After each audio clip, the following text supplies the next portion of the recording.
오늘 주신 하나님의 말씀은 요한복음 17장 1절에서 13절까지 말씀입니다. 같이 봉독하겠습니다. 예수께서 이 말씀을 하시고 눈을 들어 하늘을 우러러 이르시되 아버지여 때가 이르렀사오니 아들을 영화롭게 하사 아들로 아버지를 영화롭게 하게 하옵소서. 아버지께서 아들에게 주신 모든 사람에게 영생을 주게 하시려고 만민을 다스리는 권세를 아들에게 주셨음이로소이다. 영생은 곧 유일하신 참 하나님과 그가 보내신 자 예수 그리스도를 아는 것이니이다. 아버지께서 내게 하라고 주신 일을 내가 이루어 아버지를 이 세상에서 영화롭게 하였사오니 아버지여 창세전에 내가 아버지와 함께 가졌던 영화로서 지금도 아버지와 함께 나를 영화롭게 하옵소서. 세상 중에서 내게 주신 사람들에게 내가 아버지의 이름을 나타내었나이다. 그들은 아버지의 것이었는데 내게 주셨으며 그들은 아버지의 말씀을 지키었나이다. 지금 그들은 아버지께서 내게 주신 것이 다 아버지께로부터 온 것인 줄 알았나이다. 나는 아버지께서 내게 주신 말씀들을 그들에게 주었사오며 그들은 이것을 받고 내가 아버지께로부터 나온 줄을 참으로 아오며 아버지께서 나를 보내신 줄도 믿었사옵나이다. 내가 그들을 위하여 비옵나니 내가 비옵는 것은 세상을 위함이 아니요 내게 주신 자들을 위함이니이다. 그들은 아버지의 것이로소이다. 내 것은 다 아버지의 것이요 아버지의 것은 내 것이온데 내가 그들로 말미암아 영광을 받았나이다. 나는 세상에 더 있지 아니하오나 그들은 세상에 있사옵고 나는 아버지께로 가옵나니 거룩하신 아버지여 내게 주신 아버지의 이름으로 그들을 보전하사 우리와 같이 그들도 하나가 되게 하옵소서. 내가 그들과 함께 있을 때에 내게 주신 아버지의 이름으로 그들을 보전하고 지키었나이다. 그 중에 하나도 멸망하지 않고 다만 멸망의 자식뿐이오니 이는 성경을 응하게 함이니이다. 지금 내가 아버지께로 가오니 내가 세상에서 이 말을 하옵는 것은 그들로 내 기쁨을 그들 안에 충만히 가지게 하려 함이니이다. 오늘은 기대를 가지고 기도의 자리로라는 제목으로 하나님 말씀 전하겠습니다. 오늘은 예수님이 하시는 기도인데 아름다우면서도 비장한 내용입니다. 예수님이 하시는 기도이기 때문에 또한 우리가 어떻게 기도해야 할지 배울 수도 있습니다. 특히 예수님이 어떤 마음으로 기도를 하시는가, 하나님과의 친밀함이 어떻게 드러나고 있는가를 잘 보시기 바랍니다. 우리는 예수님의 기도라고 하면 십자가를 지시기 전에 땀방울이 핏방울로 변했던 겟세마네의 기도를 떠올립니다. 물론 그 기도의 장면도 아주 중요한데 그에 못지않은 기도의 장면이 바로 오늘 본문입니다. 먼저 1절에 보니까 예수께서 이 말씀을 하시고 눈을 들어 하늘을 우러러 이르시되 아버지여 때가 이르렀사오니 아들을 영화롭게 하사 아들로 아버지를 영화롭게 하게 하옵소서. 여기에 보면 예수님의 기도 자세는 하늘을 우러러 보는 것임을 알 수 있죠. 우리는 대개 기도할 때 눈을 감고 하지 않습니까? 요즘에는 교회 안에 의자가 잘 되어 있어서 의자에 앉아 고개를 숙이고 눈을 감고 기도하는 것, 그것이 보편적인 기도의 자세입니다. 하지만 제가 어린 시절 다니던 교회만 해도 처음에는 의자가 없어서 신발을 벗고 들어가야 되는 그냥 바닥이었습니다. 이 방석이라도 있으면 좀 더 좋았을 뿐이죠. 그래서 기도할 때 방석을 깔고 그 위에 무릎을 꿇고 기도했습니다. 몸이 불편하면 자세는 다양하게 할 수 있지만 오늘 예수님처럼 하늘을 우러러 보며 기도하는 것도 왠지 좋을 것 같습니다. 자, 이처럼 예수님은 하늘을 우러러 기도를 하시는데 아버지여 때가 이르렀사오니 때가 이르렀다고 말씀을 하시죠. 이 때가 무슨 때인가? 그렇습니다.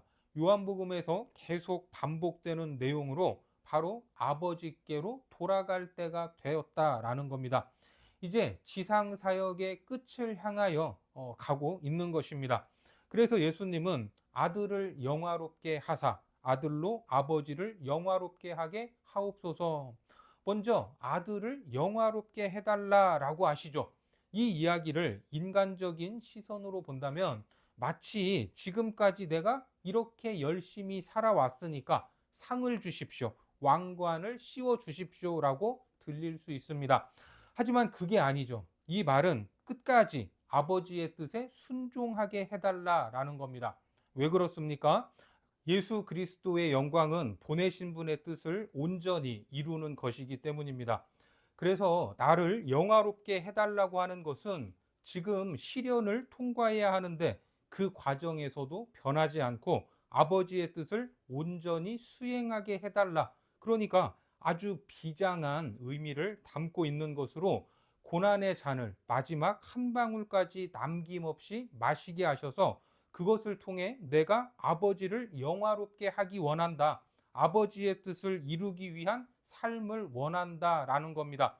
누구나 죽음을 두려워하고 피하고 싶은 것이지만 예수님은 아름다운 열매를 위해 기꺼이 그 죽음을 향해 나아가고 있었던 것입니다.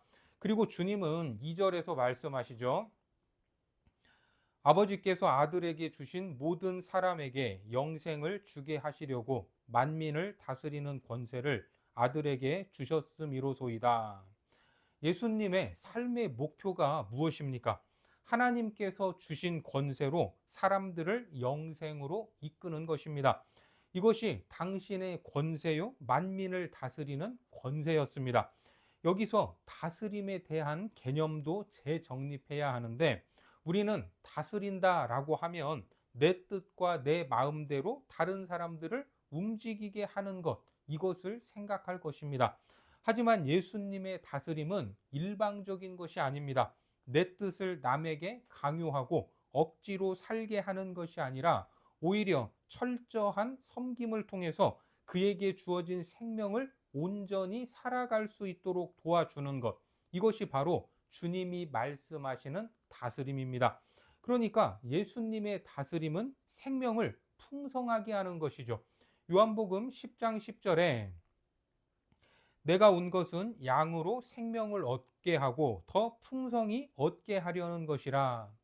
모든 사람이 영생을 얻게 하고 그 생명을 풍성하게 누리게 하는 것입니다.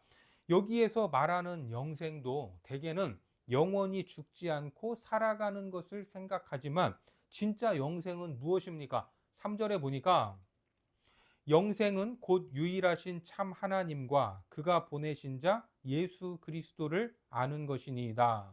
그러니까 영생은 시간 속에서 살아가는 우리의 영혼이 경험하는 것으로 그 영혼의 경험은 하나님을 아는 것, 예수 그리스도를 아는 것입니다. 성삼위 하나님과 깊은 친교를 나누며 깊은 일치를 이루는 것, 그것이 영생입니다.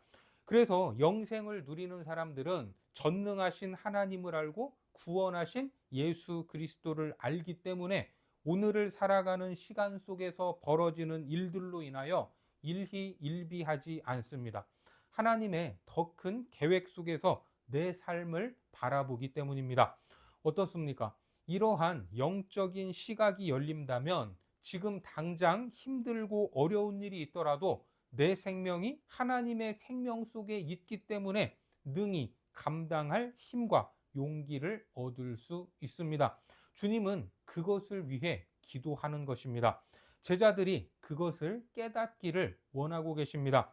4절에 보면 아버지께서 내게 하라고 주신 일을 내가 이루어 아버지를 이 세상에서 영화롭게 하였사오니, 소명을 이루는 삶을 통해서 예수님은 하나님을 영화롭게 하였고 그것은 태초로부터의 영화로움과 구별되지 않는 겁니다. 태초부터 지금에 이르기까지 예수 그리스도는 하나님의 마음과 분리된 적이 없었습니다. 5절에 보면 아버지여, 창세전에 내가 아버지와 함께 가졌던 영화로서 지금도 아버지와 함께 나를 영화롭게 하옵소서. 그러니까 지금 고난이라고 하는 시련이 닥쳐온다고 해도 깊은 사귐 속에서 멀어지지 않고 하나님의 영광을 드러낼 수 있게 해달라라고 말하는 겁니다. 그리고 제자들을 위한 기도가 시작이 되는데 6절에 보면 세상 중에서 내게 주신 사람들에게 내가 아버지의 이름을 나타내었나이다. 그들은 아버지의 것이었는데 내게 주셨으며 그들은 아버지의 말씀을 지키었나이다. 예수님은 세상에서 당신을 드러내려고 한 것이 아니고 아버지를 드러내기 위한 삶을 살아 오셨습니다. 하나님의 뜻에 대해 아멘이 되기 위해서 자기를 내려놓는 것, 이것이 예수님의 삶이었던 겁니다. 이제 여기서 그들은 제자들인데 원래 아버지께 속해 있었지만 누구에게? 내게 맡겨주셨다라고 표현을 하죠. 그러니까 예수 그리스도와 함께 제자들로 걷게 해주셨고 아버지의 말씀을 지키게 한 겁니다. 8절까지를 보면 제자들을 일컫는 말들이 다양하게 등장을 합니다. 7절과 8절을 보겠습니다. 지금 그들은 아버지께서 내게 주신 것이 다 아버지께로부터 온 것인 줄 알았나이다. 나는 아버지께서 내게 주신 말씀들을 그들에게 주었사오며 그들은 이것을 받고 내가 아버지께로부터 나온 줄을 참으로 아오며 아버지께서 나를 보내신 줄도 믿었사옵나이다. 먼저 제자들은 하나님께서 내게 주신 사람들이다 라고 했고 다음은 그들은 아버지의 것이라고 말합니다. 그들이 무슨 일을 했습니까? 아버지의 말씀을 듣고 지켰다라고 말합니다. 그렇게 하나의 공동체를 이루어 아들과 아버지 사이에 깊은 일치를 이해하는 자리까지 왔다. 이렇게 말씀을 하고 있죠. 하지만 우리가 아는 제자들의 모습이 이 정도로 성숙했습니까? 그렇지 않습니다. 아직은 제자들이 이해한 것도 무언가 깨달은 것도 아니었습니다. 그렇지만 예수님은 다 이해하고 있는 것처럼 말씀을 하고 있습니다. 예수님께서 제자들을 끝까지 사랑하셨는데 사실 사랑이 무엇입니까? 바라고 믿고 참아주는 것입니다. 그러니까 예수님이 제자들을 정말 사랑하시기 때문에 제자들은 여전히 미성숙했지만 그들이 성숙한 사람인 것처럼 표현을 하시고 결국에는 하나님이 인정하시는 영적인 수준까지 끌고 가시는 겁니다. 그래서 제자들을 위해서 기도하는 것이죠. 9절과 10절에 보니까 내가 그들을 위하여 비옵나니 내가 비옵는 것은 세상을 위함이 아니요 내게 주신 자들을 위함이니이다. 그들은 아버지의 것이로소이다. 내 것은 다 아버지의 것이요 아버지의 것은 내 것이온데 내가 그들로 말미암아 영광을 받았나이다. 똑같은 내용인데 표현을 달리해서 다시 기도하고 계십니다. 그들 제자들로 인해 영광을 받았다고 하십니다. 어떻습니까? 지금 영광을 받은 상황은 아니죠. 그런데 그 일이 완성된 것처럼 기도하고 계십니다. 제자들의 현실을 보면 여전히 흔들리고 어찌할 바를 모르고 있습니다. 앞으로 무서워서 다 도망가고 주님을 배신할 사람들입니다.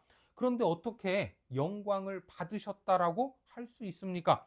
우리 속담에 될성 싶은 나무는 떡잎부터 알아본다라는 말도 있지만 사실 사람의 미래는 알 수가 없죠. 저 역시 어릴 적부터 목사가 될 감이다 이런 생각을 하지도 않았고 누군가에게 들어보지도 못했습니다. 그런데 지금 목사로 살아가고 있습니다. 가깝게는 제가 담당했던 고등부 아이들 중에도 열심히 믿음 생활한 아이들이 있는가 하면 또 반면에 말도 안 듣고 또 수련회도 또 왔다가 도망가기도 하고 그런 학생들도 있었습니다. 정말 전도사 시절에 저를 애를 먹였던 그런 학생들이 있었는데 지금은 대부분 어엿한 엄마 아빠가 되어 있고 선생님도 있고 사업가도 있고 각자의 자리에서 열심히 살아가는 모습을 SNS를 통해 보고 있습니다. 그러니까 사람을 쉽게 판단할 수가 없다라는 겁니다. 어쩌면 예수님처럼 기다려주고 인정해 줄 때 정말 그런 모습으로 성장하게 되는 것입니다. 지금 조금 부족하더라도 계속 부족할 것이라고 생각하지 말고 더 발전할 수 있도록 인정해 주고 격려해 줘야 그렇게 성장할 수 있는 것입니다. 그래서 사랑은 바라고 믿고 참아주는 것이죠. 고린도전서 13장 7절에 모든 것을 참으며 모든 것을 믿으며 모든 것을 바라며 모든 것을 견디느니라. 처음부터 사람다운 사람, 인간다운 인간이 어디 있겠습니까? 인생을 통해서 사람이 되어가고 인간이 되어가는 것입니다. 결국 그렇게 믿어주고 인정해줄 때 그렇게 되는 거죠. 예수님은 제자들의 변화된 미래를 바라보면서 기대하면서 말씀하고 계시는 겁니다. 우리도 이런 예수님의 마음을 조금이라도 닮을 수 있다면 사람들을 함부로 대할 수 없을 것입니다. 지금은 흔들리고 있지만 그들을 통해 영광을 받았다고 하시는 예수님의 마음, 이 기도를 배워야 합니다. 계속해서 11절에 보면 나는 세상에 더 있지 아니하오나 그들은 세상에 있사옵고 나는 아버지께로 가옵나니 거룩하신 아버지여 내게 주신 아버지의 이름으로 그들을 보전하사 우리와 같이 그들도 하나가 되게 하옵소서.